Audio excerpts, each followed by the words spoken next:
Hello dear student, welcome back to my channel SSS study. आज आम पंचम श्रेणी विज्ञान लिखितर कौन कौन क्वेश्चन पड़ी चलते डिस्कसन करवा। पे देख ये तुम छात्र छात्री नाम रोल नंबर तारीख इत्यादि लिखि सार तुम्हें देख कौन कौन क्वेश्चन पड़ी चलते देखा। भिडियोटी को आरंभ करने पूर्व ये चैनल को लाइक करो, सब्सक्राइब करो, पाखे बेल आइकन प्रेस कर दियो, भिडियोटी बहुत मात्रा शेयर करो। चलते स्टार्ट करवा। देखो पहले एक नंबर क क्वाश्यकर रोग क्यों खाद्य सार अभाव हुए? श्वेतसार, स्नेहसार, पुष्टिसार, जीवसार। आंसर हूँ पुष्टिसार। ख माछर गालिसी स्थलवारे थिबा प्राणी मानकर क्यों कार्य परि कार्य करे, क्यों अंग परि कार्य करे? माछ गालिसी द्वारा निश्वास निये, आमे कहा द्वारा निश्वास प्रश्वास नौ ना आमर कहा द्वारा कह आमे कहा द्वारा श्वासक्रिया नौ? आमे फुसफुस द्वारा श्वासक्रिया नौ, तेणु फुसफुस हम राइट आंसर। देख पिले ग ना नाकरु रक्त पड़िले क्यों अंग द्वारा श्वासक्रिया करवा? नाकरु जति रक्त बाहर ताले आमे पाटी द्वारा श्वासक्रिया करवा। नेक्स्ट क्वेश्चन पिले देख पिले ना केउटी आवर्जना सृष्टि करिबारे कम सहायक हुए? लुहा चौकी, प्लास्टिक चौकी, काठ चौकी, कौन से नुहे। आवर्जना सृष्टि करिबारे कम सहायक होब काठ चौकी है। काठ चौकीटा पिले देख काठ चौकीटा भांगी गले आम ताको जालनी रूपे व्यवहार कर दौचे है, तेणु काठ चौकी हम।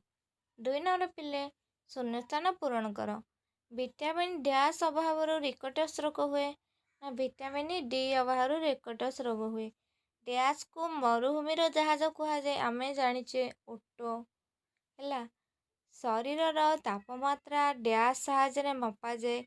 शरीर तापमात्रा थर्मोमीटर साहाय्य मपा जाए। घ पृथ्वी पृष्ठ रे सृष्टि होता कंपन को कौन कह जाए ना भूमिकंप।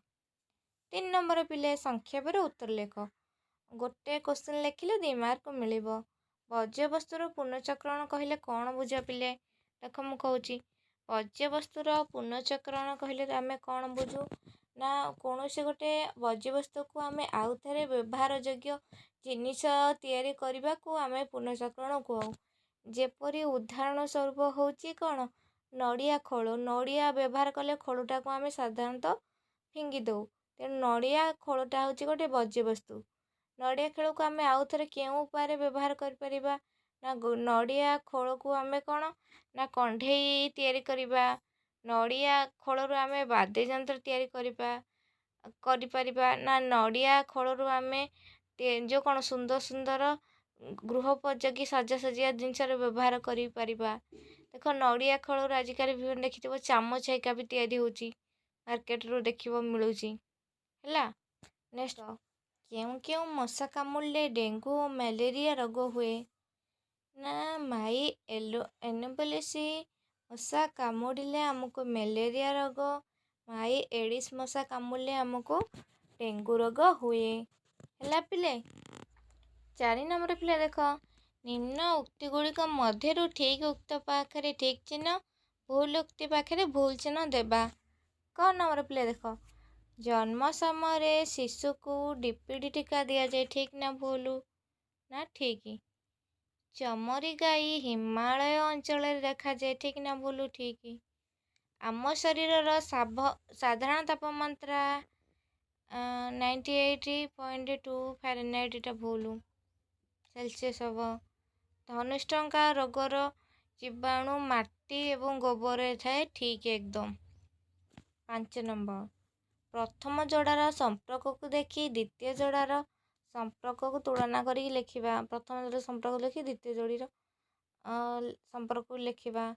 स्कर्वी रोगटा विटामिन सी जोग होता है। बेरी बेरी कौन जोग होता है पिले देख लिखिब एटा तुम निजे। आलुमिनियम कारखाना अनुगुल रे, ताप विद्युत कारखाना कोठी हुए एटा तुम निजे लिखिब। न आसियो मते कमेंट करिवो।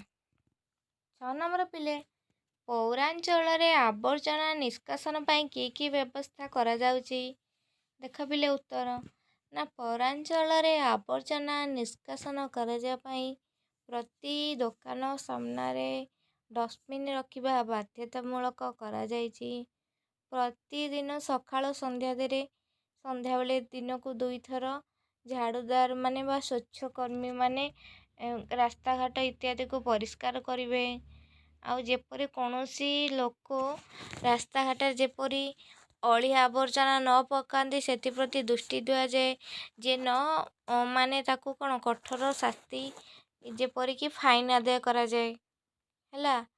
ଇତ୍ୟାଦି ମାଧ୍ୟମରେ ପୌରାଞ୍ଚଳର ଆବର୍ଜନାକୁ ନିଷ୍କାସନ କରାଯାଉଛି। ତା ଛଡ଼ା କ'ଣ ପ୍ରତିଦିନ ହଜାର ଟନ୍ର ଅଳିଆକୁ ସରକାର ନେଉଛନ୍ତି, ତାକୁ ଆଉଥରେ ପୁନଃଚକ୍ରଣ ଯୋଗ୍ୟ ମାଧ୍ୟମରେ ଆଉଥରେ ବ୍ୟବହାରଯୋଗ୍ୟ ଜିନିଷ ତିଆରି କରିପାରୁଛନ୍ତି। ସେଥିପାଇଁ କ'ଣ ଅଳିଆ ପାଇଁ ଭିନ୍ନ ଭିନ୍ନ ଡଷ୍ଟବିନ୍ ଆମେ ବ୍ୟବହାର କରୁ, ଯେପରି ହଳଦିଆ, ନୀଳ ଆଉ ସବୁଜ, ଏଇ 3ଟି ରଙ୍ଗର ଡଷ୍ଟବିନ୍କୁ ଆମେ ବ୍ୟବହାର କରୁ ଇତ୍ୟାଦି ଲେଖିବ। ଆଉ ଏଇଠି ପିଲେ ଭିଡ଼ିଓଟି ସରିଯାଇଛି। ଆଶା କରୁଛି ନିଶ୍ଚିତ ଭାବରେ ତୁମକୁ ଭଲ ଲାଗିଥିବ। ତେଣୁ ଭିଡ଼ିଓକୁ ଲାଇକ୍, ସେୟାର, ସବସ୍କ୍ରାଇବ୍ କରିବ। ବହୁତ ମାତ୍ରାରେ ସେୟାର କରିବ। ଭିଡ଼ିଓଟିକୁ ଶେଷ ପର୍ଯ୍ୟନ୍ତ ଦେଖିଥିବାରୁ ଥ୍ୟାଙ୍କ ୟୁ।